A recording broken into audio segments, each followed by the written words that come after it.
On va s'intéresser à la Dropbox sur iOS. Donc j'ai déjà téléchargé l'application, elle est gratuite et il va bien sûr falloir que je me connecte. Nous voici donc logués sur la Dropbox et je vais pouvoir circuler dans l'arborescence des fichiers. Je peux les visualiser. Je peux directement obtenir un lien que je vais envoyer par email ou simplement copier. Je peux marquer des éléments comme favoris, ce qui me permettra de les retrouver plus rapidement dans la rubrique favoris. Et bien sûr, j'ai également accès aux images, aux fichiers texte et ainsi de suite. La recherche et l'envoi des fichiers sur l'iPad vers une autre application.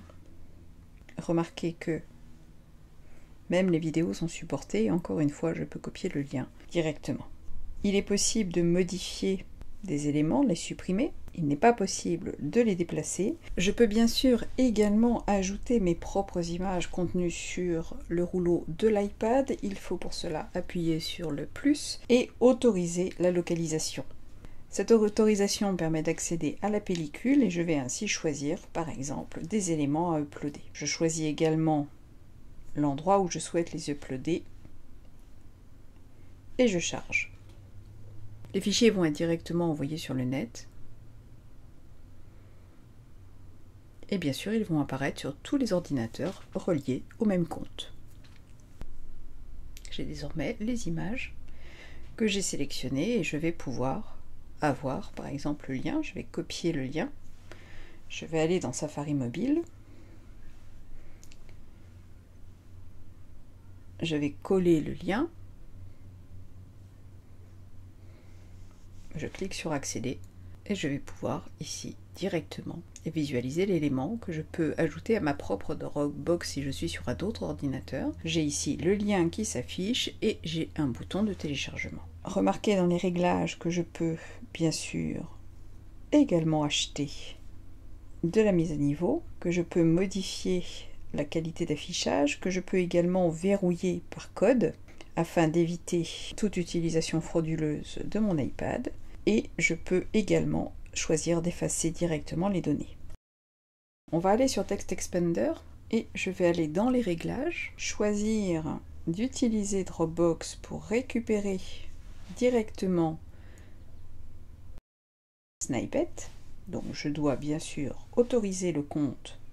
J'appuie sur Link. Il faudra faire cette authentification pour toute application utilisant la Dropbox. Donc là je vais demander à me lier à la Dropbox. Et si je vais maintenant afficher les snippets, je retrouve tout ce que j'ai créé sur les Mac et je vais pouvoir les utiliser dans les applications qui sont compatibles. La même chose est possible pour un password.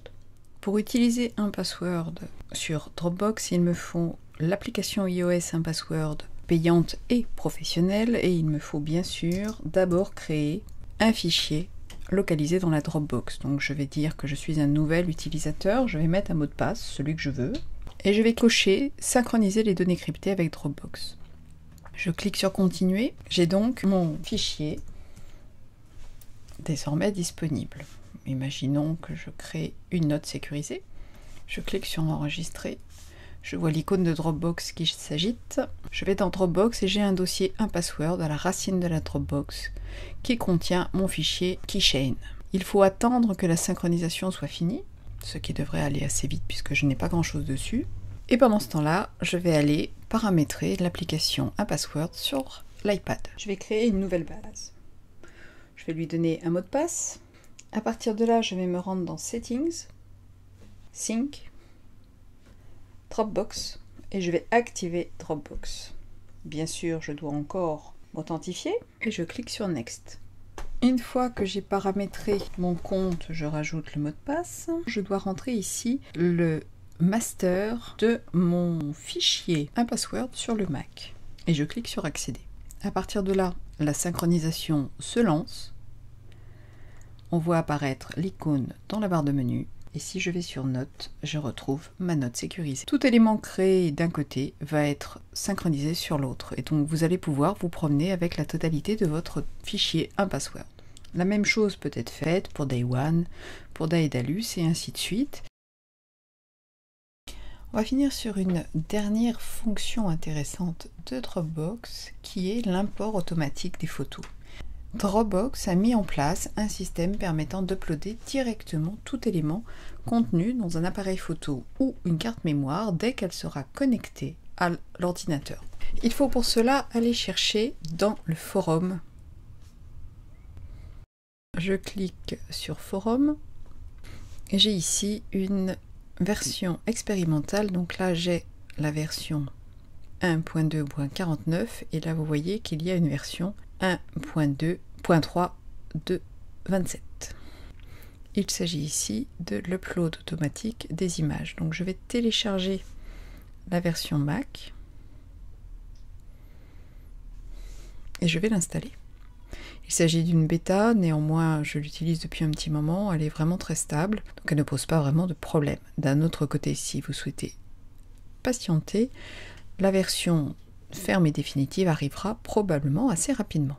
Mon téléchargement est fini, je vais double-cliquer sur Dropbox, et bien sûr pour le remplacer, il faut d'abord quitter le menu. Donc maintenant je peux aisément remplacer mon fichier. Et je vais relancer Dropbox. Je vais donc brancher maintenant une carte mémoire, un appareil photo, ou bien un iPad, un iPhone, un iPod Touch et ainsi de suite. N'importe quoi qui a des images. Et vous voyez ici apparaître un message vous proposant d'uploader de façon automatique vers Dropbox. Remarquez qu'au passage, vous gagnerez de l'espace supplémentaire le temps de la bêta. Possibilité d'utiliser iPhoto seul et possibilité de choisir d'importer automatiquement les photos. Ce pop-up va apparaître à chaque nouvel appareil, donc pas de problème, ça ne sera pas activé de façon systématique et vous pouvez très bien ne pas demander à importer automatiquement et donc le faire manuellement. On clique sur commencer. Vous voyez ici que l'icône de Dropbox change et on peut consulter directement l'importation des images. L'importation est finie, 318 photos ont été uploadées. Ces images vont se retrouver dans un dossier qui s'appellera chargement d'appareil photo. Et vous avez du coup mis en ligne sans aucune manipulation. Et vous voilà directement avec une sauvegarde sur le net. Si je connecte un autre appareil, donc là un vieil iPad, le même message sera valable. Pour l'instant, l'appareil iOS n'a pas cette fonctionnalité.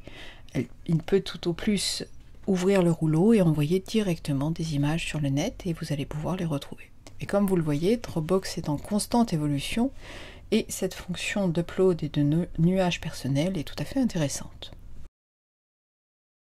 Vous l'aurez compris, je suis une fan absolue de Dropbox que j'utilise dans nombre d'applications, toutes celles qui n'ont pas encore le support de iCloud. Et depuis des années, ça fonctionne comme sur des roulettes et j'ai eu très peu de problèmes. Et encore, c'était au tout début des bêtas. Je participe à toutes les bêtas depuis le début. J'ai eu également très peu de soucis de ce côté-là.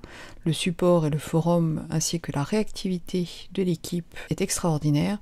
Et je dois dire que sans ce système, il y a belle lurette que j'aurais abandonné l'iPad.